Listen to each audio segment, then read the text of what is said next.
साईडला ते ते ते कारंजे दिसतं का? ते चालत नाही, ते असून नसल्यासारखं आहे. तसंच तुझं डोकं आहे, असून नसल्यासारखं. हिला तर आहे ना मी सोडणार नाही अजिबात. ही गेली. अरे रवी, मैत्रीमध्ये होतं अरे कधी कधी असं. ती मैत्रीण आहे आपली. अरे कसली मैत्रीण आणि कसलं काय असं काय मैत्रीण? आहे? अरे 4 चौकांसमोर माझ्या थोबाडीत मारली. नाही जाऊ दे, सोडून दे ना. झालं की विसरून जा. हिला आहे ना सोडणार नाही मी अजिबात. आई, मी खूप स्वार्थी आहे. मी आजपर्यंत फक्त माझाच विचार करत आलो. तुझं एकाकी आयुष्य, एकटेपणा, हौस मौस, इच्छा याचा कधी साधा विचारही नाही केला. माफ कर आई, मला खरंच माफ कर. माधवीला मी आवडत नाही की जान्हवी बरोबर माझे अफेअर होते याबद्दल तिचे कोणीतरी कान भरलेत. काहीच कळत नाही अरे. माधवीला तुझे प्रेम प्रकरण होते हे माहीत पडलं वाटतं. ते माहिती नाही, पण अंधाराचे कारण देत ती मला दूर ठेवते एवढं मात्र नक्की आहे. स्वामींचे शब्द खरे ठरतात वाटतं. दादाला काय पात लावून देत आहे आता तिथे.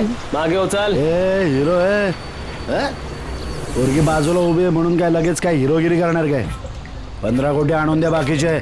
तात्यासाहेब, गाडीच्या डिक्कीत फक्त 5च कोटी होते. नाही तात्यासाहेब, हा खोटं बोलतोय. गाडीच्या डिक्कीत मी 20 कोटी मोजून ठेवले होते. घाटावरून आलोय का आम्ही? आम्हाला काय माहिती? तुमचं मूळ गाव सांगा, मग सांगतो कुठून आलात ते. शहाणपणा करू नको. बाकीचे 15 कोटी आणून दे. हे बघा तात्यासाहेब, गाडीच्या डिक्कीत फक्त 5 कोटी होते. ते मी या छगनरावाला दिले. छगनरावाने मुस्तफाने तुम्हाला दिले. आता तुमचे 5 कोटी तुम्हाला भेटले ना, आता द्या ना विषय सोडून. तू शांतपणे विचार कर. तू एक शब्द देखील बोलू नकोस. पण मी काय म्हणते? या बाईला मी देवी समजत होतो. पण तू शांत हो. काय करू समजतच नाही.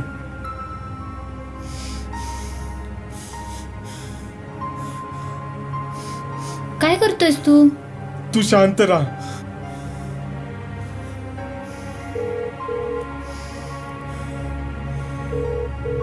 मामा, बोल बेटा. मामा. अरे काय झालं दीपक? अरे आई. अरे थांब, मी येतो.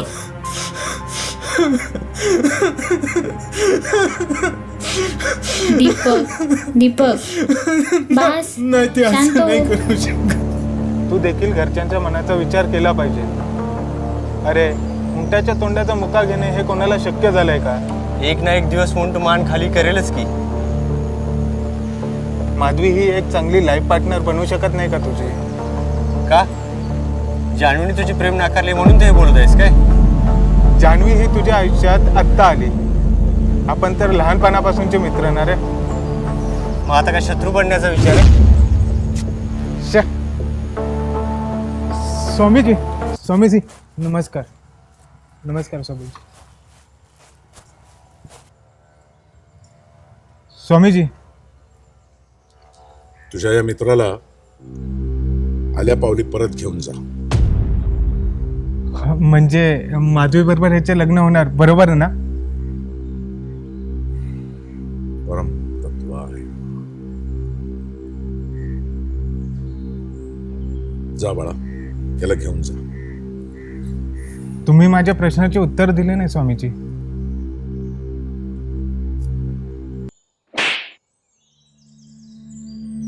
बोल आता.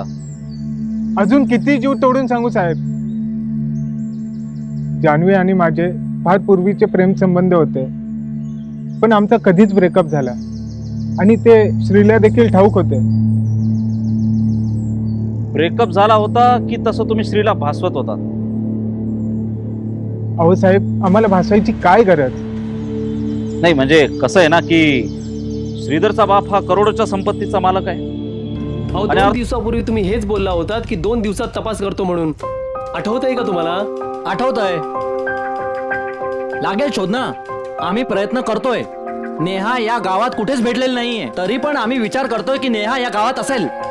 आणि जर का ती आम्हाला सापडली त्याची माहिती आम्ही तुम्हाला लगेच देऊ. त्याची काळजी तुम्ही अजिबात करू नका. अहो कधी भेटणार? कुठे तपास करणार तुम्ही?